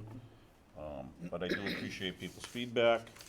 I guess there was one comment on the back, Mr. Lucas, I just wanted you to be aware of. I'm assuming you saw it, but it says stakeholders, meaning staff, are not included by administration when considering new initiatives, so SC is not aware of issues. So I'm not sure if that's coming from building-based administration, upper administration. Again, one person's opinion, but I just thought that's something that I wanted to note that you have. Yep. School committee and administration have referred to staff in unfavorable ways in meetings. Again, I would just hope that again, one person's opinion, but maybe more. I can tell you if you feel like we're not being favorable or disrespectful to you, I would ask that you reach out to the superintendent and me as the chairman. That's something, we need to address. Again, I certainly don't want people to have that feeling. I know when you're in a negotiation, and I'm not part of the negotiation, September and Corey and Mike are, I know sometimes, feelings and emotions can build up, but I hope we don't lose sight that we're all in this together, and if people are feeling like that, please reach out. Even if it's a feeling that I have disrespected somebody, I certainly would love to have a conversation. I saw a room full of people tonight that I've worked side by side with. I've been proud to work side by side with the majority of them in a couple different buildings in my time here. And I just hope that they, understand that our intent is not to be disrespectful. Our intent is not to, think unfavorable of what's happening and with their profession. So please reach out. We're here. I'm here to talk. Do it through the superintendent and me if you're feeling like any of us on this board are being disrespectful, and we'll address that. That is, part of my job as the chairman is to make sure we are a professional board and that we treat people with respect. So That is me. Are there any other follow-up questions, comments? All right, thank you very much. Moving forward, we have our subcommittee reports. Probably just gonna skip over policy right now, because we have a lot to do, so why don't we just go to diversity, equity, inclusion, and belonging, right? And belonging, yes. We'll get that, don't worry, that's on me. So, our next meeting is on December 13th, 4:30, right here in the Oxford High School Community Room. We always welcome new members. I do want to bring one thing. We had a staff member who came to me as the DEI subcommittee chair. A parent had made a comment to her regarding communication boards. First thing I said was, "What's that?" So I Googled it, and there are these amazing communication boards for people who... Nonverbal students. Nonverbal students and parents and community members. So it was brought forth that none of our public playgrounds have that. So we are working on getting those, yes, for the public playgrounds, which was what the meeting with Jen Callahan was about, but also at our elementary playgrounds, so that there is a little bit more belonging and inclusivity, and it's evident to everyone, and it's not just about our students. So I do want to thank Jen for meeting with me on short notice and agreeing to work toward that for the town, and we'll work toward that for the school as well. So that's it for me. Thank you. Personnel and negotiations, Mr. Burke. Well, we spoke about it a few times tonight, but Yep. negotiations are ongoing. Thank you. Buildings and safety, Ms. Cook. Nothing on our end. District accountability and curriculum. I know we had a lot last meeting. Nothing but new since nothing- then. Do you have a upcoming meeting, or when's your next meeting? I think sometime in the spring, probably. I thought it was Is it? February, yeah. Yeah. The Valentine's meeting. Yeah, I mean, probably a good. Next set of data. Well, comes up. February's probably good, right? You get that half-year, iStation data. Yep. Okay. So back to policies. We had a pretty productive, meeting recently. Sorry, I missed you. Yeah, we missed you as well. So I might need some help from, Mr. Lucas, but, so we went over quite a few, policies, for review and acceptance, so I'll probably just take them one at a time. So GBA was the equal employment opportunity. So anything that you see in yellow was just added language, but we basically took this right from MASC from 2022. I do not need to read the whole policy, right? So I'll make a motion to approve policy GBA and waive the second reading. we have And a I- motion to approve and a waive. Second that Second. motion. Any discussion? Call for the vote. Ms. Cook? Yes. Mrs. Forbes? Yes. Mrs. Griffin? Yes. Mr. Burke? Yes. And I'm a yes. GBA accepted. GB, EBC is gifts to and solicitations by staff. This is something that we did not, we did, but we've adjusted it, we revised it, and we basically, I think, took the MSAC updated 2022 language. So everything you see in yellow is straight out updated from MASC. So I'll make a motion to approve policy GBEBC and waive the second reading. We have a motion, is there a second? Second. Second, is there any discussion? So I just have a quick question. Yep. The bottom, under solicitations, I just want to be sure as I read this, just for clarification with the policy committee, no solicitations of funds for charitable purposes should be made among staff members. Does that include, like, if you have a Girl Scout and you're selling Girl Scout cookies, can you put it in the teacher's lounge? Is that solicitation? It is, by definition. So are we saying that is no longer allowed? It looks like conflict of interest law, right? Well, that's, you know, Mrs. Griffin's daughter who's a Girl Scout, and I don't have a Girl Scout anymore, but I still like my cookies. So it's kind of a favor to me, so. Yes, Again, I think don't it's- want to, Well, it is saying that, so I think you just have to take it off site essentially, right? You can't just advertise it on school grounds, but you can advertise it on your public Facebook page or your personal email. I mean, that's how I would read that. I don't know, does anybody have a different? I think it's honestly always been a policy. I think in every school district, everywhere, it's kind It's of. never really been enforced. okay. So I guess I just want to be sure that when I sign my name buying Girl Scout cookies, that I'm not a school committee member willfully and knowingly breaking the rules. So if I take it outside the school building and fill it out, Yep. I'm good. Okay. I just want, again, I'm big on that, Yep. having a policy that we don't enforce. I hate that. I wish I had a school committee, like, I would say a Girl Scout, but I don't. And- No, but And you I do know. like to sign up for those cookies, and now I'm thinking, Usually Sheesh. do it through work, but I mean. I've done it through work, Be mindful.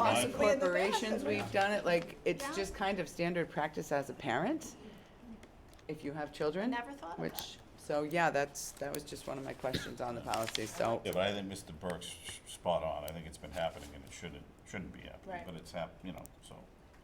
All right, any more So discussion? don't bring it Aware up. of that. So Call don't for the bring- vote, Ms. Cook, Mrs. Forbes. Yes. Mrs. Griffin. Yes. Mr. Burke. Yes. I'm a yes. Cookies all set.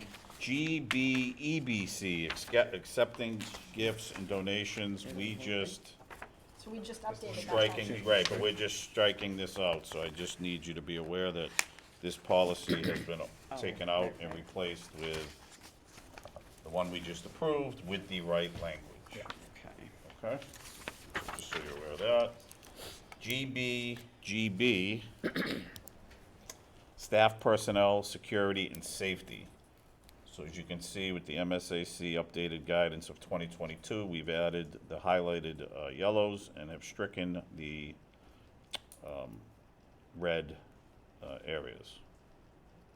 I'll make a motion to approve policy GBGB and waive a second reading. Second, We have a motion and a second. Is there any discussion?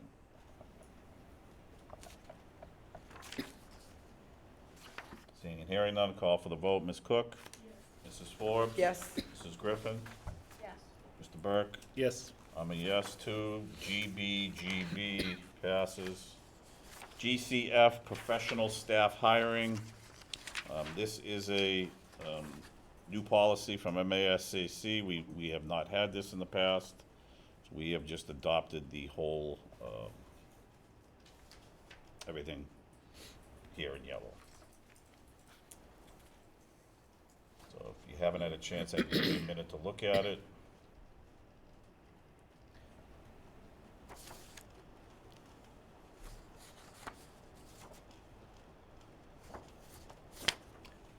That's a question. I have the same Yes. question, Corey. Yep. You have the same question? Yep. Yeah, Maybe, I think this might be for Mike, just given some of the topics of some of our other subcommittee meetings. Are we in compliance with the contract with this, with all of this policy? So I'm looking specifically at the third paragraph, be the duty of the superintendent to see persons considered for employment in the schools meet all licensure requirements and the requirements of the committee for the type of position in which they will serve. Yes, for teaching positions, yes. I think we have job descriptions, right? Yes. And so it would be written in the job description, those would be the requirements. Yeah, no? Does that jive with our RIF language and all that? Which is still not completed. Yeah. so, I mean, I this is. guess I don't know what you guys. Yeah, I want. don't know. Yeah, sorry. Can know I what just you're make referring to. a motion to hold this? Yeah. Is that possible? I So mean- I'd like to make a motion to hold the revisions of policy We need to GCF. ask a Good further idea. question on Yep. that one. Pending further information. All right. Just hold. Yeah. Well, I mean, Do we'll we hold need to it. second a motion, or we just hold it and we're You good? just hold I it. just made a motion. Would So somebody, this could be just a first read, and we can have yeah, do you just want to have it be a first read and then we'll bring it Yes. back for a second read? so Well, does this, I would With just like to hold clarification, the I whole still thing. don't know what you guys are no, questioning it's in that okay. paragraph. And We're that's trying to okay. not break, Right. any So Right, but I this just is wanna saying it'll hold be the this. duty of the superintendent to see Yep. that persons considered for employment in the schools meet all licensure requirements and the requirements of the committee for the type of position in which they will serve. So it's basically, he's doing his due diligence in that final interview to make sure that the math teacher they hired at the high school has a math license. Yep. I'm still asking for a hold. I I understand, but I want to know so that we can Can I ask get him- an answer moving forward. Can I ask How Mike is just that to a have, violation of the contract? Yes, can you just have Mark Yes, I'll have review our that attorney third look over paragraph? paragraph 3 especially, just to make sure. Sounds good. Okay, Thank you. we'll hold it. Sounds good holds. IJNDC Internet Publication. This was adjusted, I think with the help of Cadian a while back. I think we brought this forward before, and, We did, we removed the language regarding staff photos. okay, that was what it was. So we took out the staff photos, that was in here. So I'll make a motion to approve policy IJNDC and waive the second reading. All right, I have a motion, is there a second? Second. Any discussion?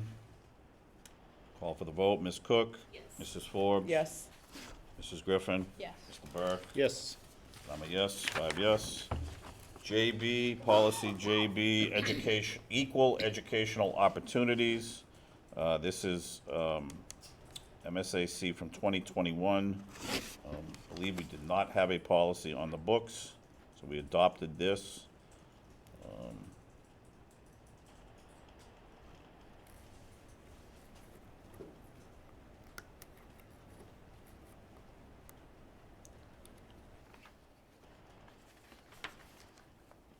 I mean, I think we had some discussion that, you know, this is already happening, but I think the committee wanted to get something in the policy manual. So I'll make a motion to accept policy JB and waive the second reading. All right, we have a motion, is there a second? I'll second it. Any discussion? Call for the vote, Ms. Cook? Mrs. Forbes? Yes. Mrs. Griffin? Yes. Mr. Burke? Yes. I'm a yes. JFAA.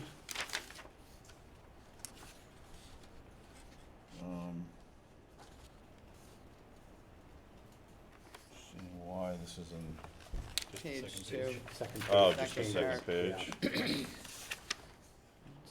Oh, okay, so we made some changes to the second page, number 2.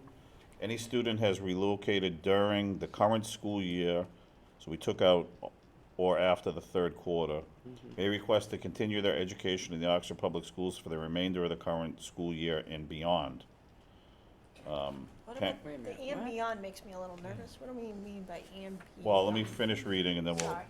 So it says, the exception is made, we struck this out, for the current school year only, and the student will be unenrolled following the last day of the current school year.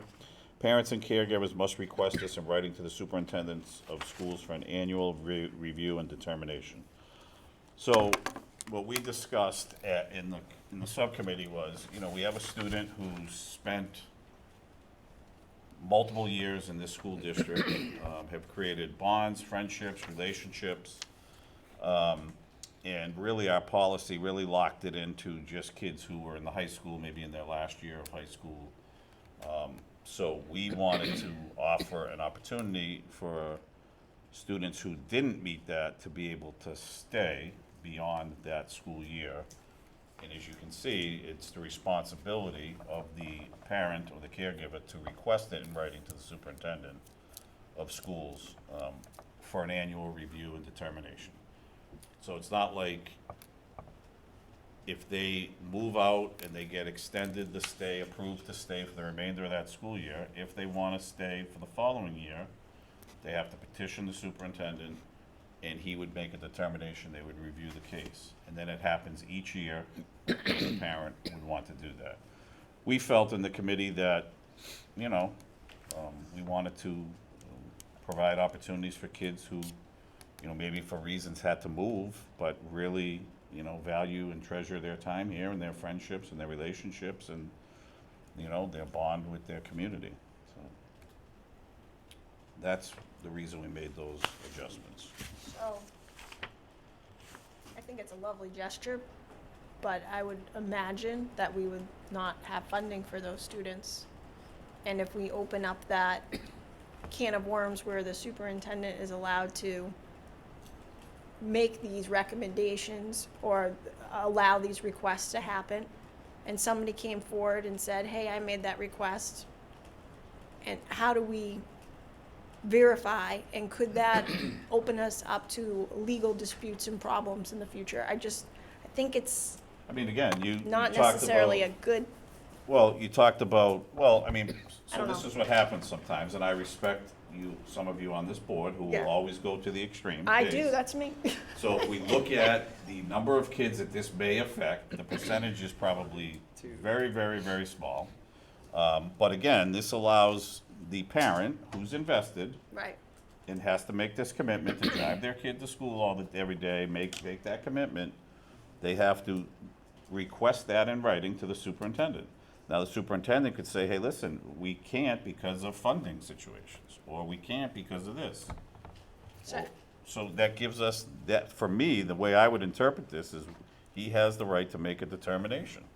because I can understand the remainder of this current school year, because after October, I forget the exact date, when we get our money basically from the state, we have that money for that student for the remainder of the year. But if you say and beyond, Right. and there's some type of Beyond, beyond, right? how is that documented? How's that cost gonna be picked up? And how many students? I feel like that would be a violation of school choice. I feel like it would be a violation of a whole Well, we set don't of have laws. school No, I choice. know we don't. We'll be But, voting but on I it am soon. saying, if I was a constituent in this community, and I heard exceptions were being made by the superintendent, I would, and I'll use myself, said, wait a second, I want my child to have that right. And we all want our children to have that right. I Yeah, just have, but that you're assuming that you have moved, and September has moved, I'm, and Corey has moved, I'm and devil's I have moved. advocate. I'm I know you assuming, are. right. So I'm- again, let's look at the percentage of kids that this would happen. But here's the thing, if we open this up and we are picking and choosing, then I think we are opening ourselves up to a liability, because you can't pick and choose. You're discriminating potentially for others that might want this. Otherwise, what could happen is basically a whole bunch of people could move in 1 year. In fact, we just had that report that we just got, right? There was Just pulled out, it's 47. 47. So 47 parents could show up and say, wait a second, you made this exception for this one family. Why not me? And then all of a sudden, we have 47 people here saying, I want my child to finish school. And that's, I don't know, what is it, 13,000, 14,000 per student times 47. Hello. I don't want to go there. That's just me. Mrs. Forbes. So I totally agree with part of what Mrs. Griffin is saying. I totally think that we need to allow a student's family to petition that they finish a school year, period. It's never in a student's best interest to be moved out because their family moved in March and school doesn't end in June. The and beyond, I agree, is getting a little slippery, but I also want to point out that we will be discussing and voting again on school choice. I Right. think that she has a good point in saying that the and beyond kind of opens us up to, well, it is sort of school choice if the superintendent gets to decide that, even though Mrs. Griffin moved out of town, she still wants her 5 kids to come here. I understand that, and I do agree with that language leads into the slippery slope of, are we talking school choice, which I see is next on our agenda. And I know that we had talked last year, when we voted down school choice, that we were going to revote that, and we were going to vote that earlier this year, because I think we missed every deadline with our May 1st there. But Mrs. Forbes, to your point about school choice, Yep. if this child was a school choice child, and no, I'm just saying, just let me finish this thought, okay? If the child originally came into the district as a school choice child, and then the family moved into the district, and then the family moved out of the district, it wouldn't matter. That child, once they're a school choice child, they're always a school choice child. So the and beyond thing wouldn't matter, because But- a school choice, just hear me out, a school Yeah. choice student can continue their education until the last day. We can never exit them out of the district if they feel like they want to continue. So the and beyond thing would never pertain to them anyways, because they were accepted through school choice. Does that make sense? Yes. Well, yes and no, that's not my point. Yeah. Okay. School choice is totally separate from this discussion. Correct. I think the and beyond leads us to look as if it's school choice. I think it's more than reasonable, so I guess I'm ready to make a motion, if you want to just hear that. Because I Well- would like to make a motion to accept this policy without the words and beyond. that they can petition to stay the rest of the school year, and then we'll get into the school choice thing, because the and beyond, I think, is pushing us into a different policy. All right, so you have a motion. So I have a motion on the floor to accept this policy, taking out the words "and beyond" at number 2, page 2, and having that read that they may request to continue their education in the Oxford Public Schools for the remainder of the current school year, period. And then we'd get rid of the other yellow. I think, Well, we have a motion. Let's see if there's a second before we have any discussion. And then I'll open it up for discussion. We have a motion on the floor, no second yet. I will hear a discussion. Go ahead, Pal. I just think that it has to have the language of potentially after quarter 3 or after whatever the payment when we receive payment from the state. So, again, I would just wanna be October 1. October 1st. Yeah, so October Right. 1st, so after October 1st, I think I would be comfortable with that, knowing that we have that money if that money stays with the student, because they stay here. You know what I mean? But I would agree with just striking the language of and beyond and just for having the year. But if it happened, like say September, because it says right here, any student who relocates during the school year, if that student's family relocated technically in September, I don't think we could capture that student and say that student is technically ours. I don't even know if we'd be allowed to do that, period. Yes, if Yep. the student's enrolled in our schools, we do, on October 1, we do receive the funding for that child. Right, but Whether they're here or somewhere else, Right. we do. Just like kids that school choice out to somewhere else, that school district receives that funding for that child from the state. But if the child's family relocated in September and we kept the child, Correct, for the rest of the school year, would we still be allowed to get funding? How? because it's on our rolls with the Department of Education. So I'm kind of confused. I don't think, and correct me if I'm wrong, I don't think we necessarily get funding for certain students that come to our schools that we, for example, our teachers' children come to this district, right? Correct. We don't get funding for those children, correct? I've had this discussion with Suzanne Kelly several times. At Register, we do get funding because they're in our schools.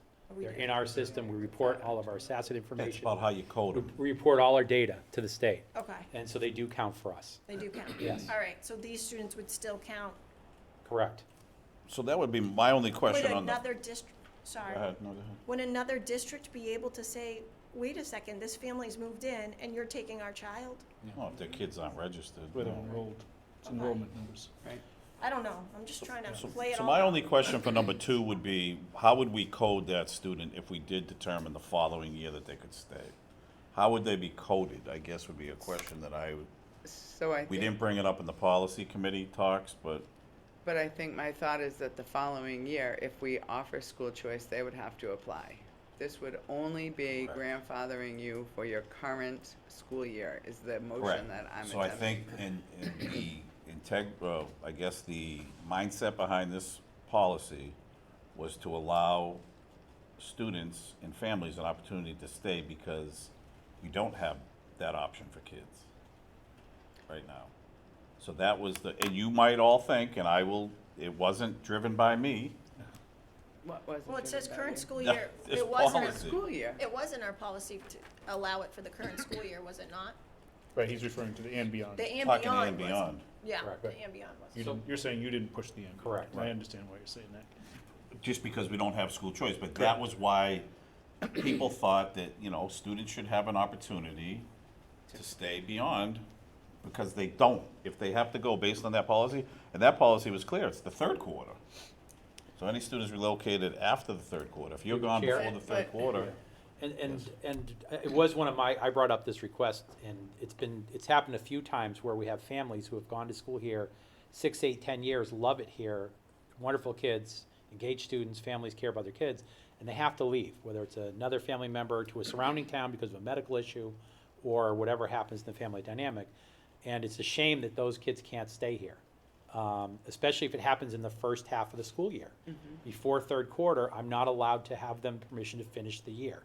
And so my hope in bringing this up and raising it through policy was that we could allow, I've only had 2 requests in my 16 months here, to do this, to allow those families the flexibility to stay, at least finish the year.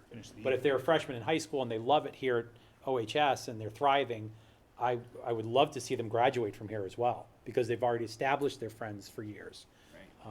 That was kind of that's the background thinking for this change, so. So, if this would then become your purview, Mike, what do you do with the first grader who moves in November, but says, Mom says, I want him to keep coming here? Right. We're gonna do that for 10 years? Right. And I think. What's the, Like I said, it would be how to code. I think that's what we have to I find out. just wonder too, transportation, so like, say you allow this, right? And the family petitions you and says, okay, I want this, but I live like 3 towns over, and I'll need some transportation to get my kid back and forth to school. Transportation's in the There's policy. no. It's the responsibility of the family. Is that in that policy, it says that? Okay. It's the responsibility of the family.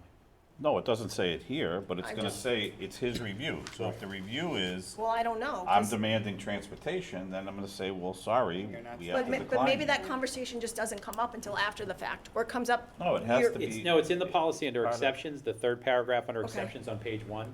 Note that transportation to and from school is solely the parent guardian's responsibility if an exception is approved. Okay. So it is part of the policy. Okay, gotcha. Dave, just Yes. a point of order, Yep.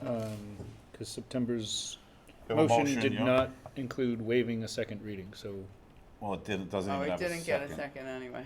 Nobody Right, but seconded. I'm just saying your motion Oh, didn't so include I should and to reword. waive, no, I'm not asking you to reword it. Oh, So if we do not waive the second reading, we have to vote next meeting, correct? Correct. I would recommend that. I'm conflicted myself on this. I understand the intent behind it, and I think the idea of a sophomore or junior who wants to say, I graduated from Oxford High School, I love that idea. Yep. I worried, like Pal does, that we grab a kid that's in first or second grade and we're gonna take them for the next 10 years and have no financial accountability, and and there's 47 kids, but I think to Dave's point, not all 47 of those parents are gonna ask us to keep their kids here, but, Well, I would, I'd I like think a little that's, time to think about it before I'd like to do a second reading next meeting, is all I'm saying. just a question on Mr. Burke's question. Mike, you said that if they're here on October 1st, we get paid for them, Correct, even if they live in a different town? correct. And we don't accept school choice? Correct. That is my understanding, yes. Okay. I feel like we can't do it. well, here's what, Well, how about we do this? How about Mike is taking a note, he's gonna ask Mark Terry, because I'm concerned now about Violation of school what, choice. what would they be coded as the following year? So, we grant the student to stay for the remainder of that year that they were here. They petition you, we grant it, how do we code that student, and do we get funding Full for that funding, student? right. I think that's an important question, and that would help drive our vote Absolutely. the next time. So we have that motion to strike that language out Just the and beyond. and beyond. And then also the yellow edition of petitioning every year. And I'm just gonna say too, it makes me feel all sorts of uncomfortable, because I just don't know, like, superintendents stay with us for a certain period of time. And it's very hard, it's not necessarily gonna be in the purview of the school committee to be aware of all these exceptions that are made. But her motion isn't, her No, I motion's know. to get rid of it. The and beyond. The and beyond. Yeah. All right. And the petition the to the petition. superintendent. So I'm gonna, Just, That's it's where just I for the feel- remainder of the I'm year. gonna second the motion Right. to move it along, but I know I don't wanna waive the second reading. You didn't motion to waive the second reading, right? I did not. No. Okay. So we have a So motion I'll second it. to strike and beyond out and the parent caregivers all the way to determination out. Superintendent is gonna get us information for the next meeting to what it would look like if we did accept a student the following year. How does that get coded and how do we get reimbursed? And then that might help us to look at that as written. But your motion is on the floor. There's been a second. Is there any more discussion? In, just in regards to the superintendent looking into how students get coded, are we also looking into legally if this is something? that- Correct. Yeah. Yeah. okay. Checking with Yep. the attorney. Yep, coded, legally, funding. Yep. Okay. All right, call for the vote, Ms. Cook? Do we vote now, or do we vote after the second reading? I didn't vote. It's just a The motion. Just a didn't have motion waive a to second move it to reading. the next. Oh, okay. Just clarify. Ms. Cook? Yes. Mrs. Forbes? Yes. Mrs. Griffin? Yes. Burke? Yes. I'm a no. 4-1, but we will bring that back up at the next meeting. JFBB, school choice policy. We revised this, last time it was revised and adopted was 4 years ago, May of 2018, a little under 4. So we just made some language changes that were recommended by MSAC. Yeah, I'll make a motion to approve policy JFBB and waive the second reading. We have a motion, is there a Second that second? Motion and a second, any discussion? Call for the vote, Ms. Cook, Yes. Mrs. Forbes, I have a discussion, just quick. I'm sorry, I just went to speak as you started calling for the vote. It is the policy of this school district to admit non-resident students, is the first sentence. Yeah, but number one What am I says voting on? that by May 1st, each school year, the administration will determine the number of spaces, and we have to But still. currently, are we Continue. voting to change our policy here? No, because at the Anything? bottom of it says, under the following local conditions. So the condition has to be that we have We have voted to vote on to it. approve school choice. Oh, We still have to vote to approve Okay. school choice. okay, then I'm a yes. Just We're not making just sure. saying school choices. I was like, what am I even reading Yes. here? Mr. Burke? Yes. I'm a yes, 5 yes, JFBB Too much yellow. passes. Student discipline, JIC. This is certainly a hot button policy all across everywhere right now, MSAC 2022. This is directly from MASAC and been vetted out by lawyers across the state, so is there any questions on this? Yeah. Obviously, this was done after the newest change in the law. I Yes. believe Yes. so, You can yes. see I that found the wording, it's in there, just wanted to 71 make sure. Yep. and 3/7. Yep. I think that's the new legal reference. So it complies with the new law. So Yes. I'll make a motion With to that 3/4. approve policy JIC and waive a second reading. So we have a motion, is there a second? Second. All right, motion and a second to accept and waive the second reading, any discussion? Call for the vote, Ms. Cook? Yes. Mrs. Forbes? Yes. Mrs. Griffin? Yes. Mr. Burke? Yes. I'm a yes. JIC passes.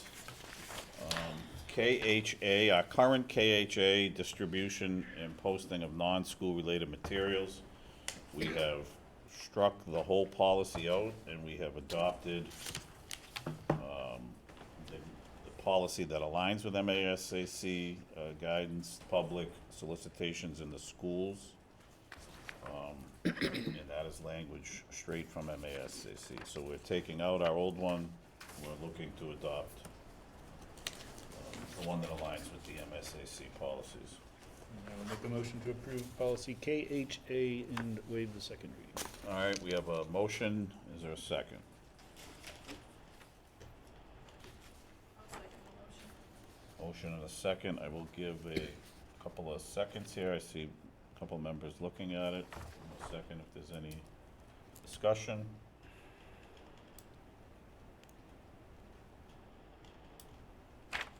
Good. All right, call for the vote, Ms. Cook? Yes. Mrs. Forbes? Yes. Mrs. Griffin? Yes. Burke? Yes.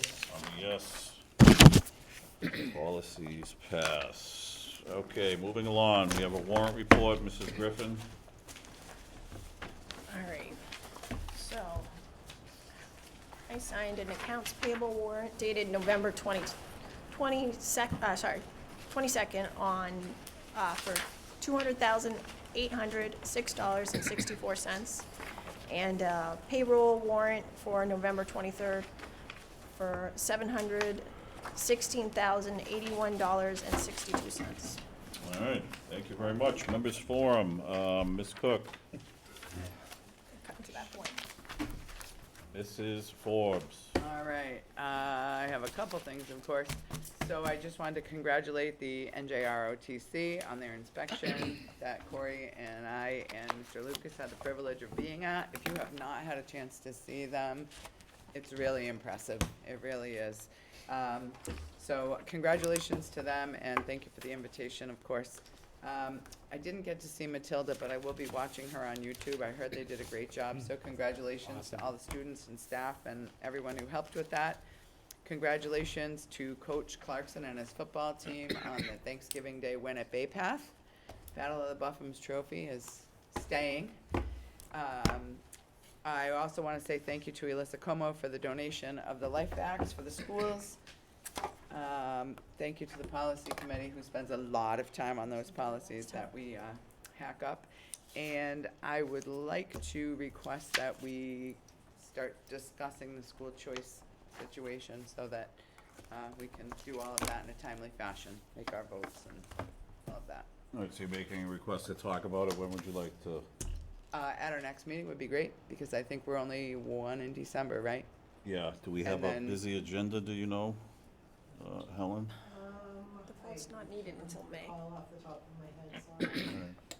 Yeah, we can put it on for a discussion. Only because I think we need to discuss it, May is late for people. They need to make decisions and choices and whatnot, so I I just don't think wanna the- wait. I know last year we waited and we regretted waiting, and Listen, I'm fine. Thank We you. can start the Appreciate it. discussion and go from there. Thank you. perfect, thank you. Mrs. Griffin?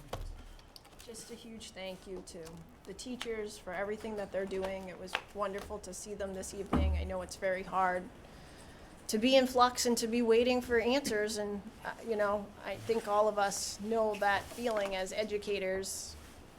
It's hard when there's so much uncertainty right now. And I'm just really grateful for everything they do for our children and our community, and I wish everything could be easy all the time, and we had that.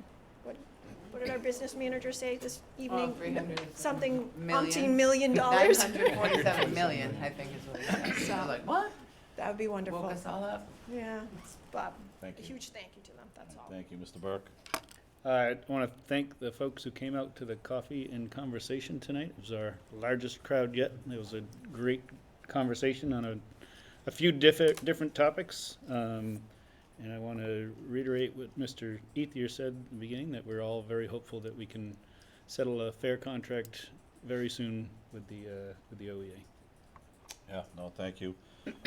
As always, Mrs. Forbes usually captures it all, so I kind of ditto to her, but to Mrs. Como, that donation is amazing. So thank you so much for that. As Mr. Burke said, thank you to the parents who came out for the coffee with the committee tonight. Look forward to, hopefully, well, first of all, thank the OEA for coming out again and, advocating for what's in your best interest as educators and professionals, and we hear you. And to Mr. Burke's point, I hope we can get something done. I also hope that Mr. Ethier and some of you will come out and have a conversation with us. Would love to have a dialogue based on some of the survey results. Want to thank those who filled out the survey once again. That is it for me. We do, public comment. Open up the floor for public comment. Seeing nobody from the public, I will close the floor. Our next meeting is the 12th. If there's any other items you would want on the agenda other than school choice, please email me by the end of the, email me soon. We do need a motion to adjourn. Make a motion to adjourn. I second. Is there a second? Oh, motion and a second. Discussion. Vote. Ms. Cook? Yes. Mrs. Forbes? Yes. Mrs. Griffin? Mr. Burke? Yes. I'm no. You want to stay a little longer, Dave? 4 to 1. No, it passes. Controversial? We are closed. Meeting adjourned. Have a great night.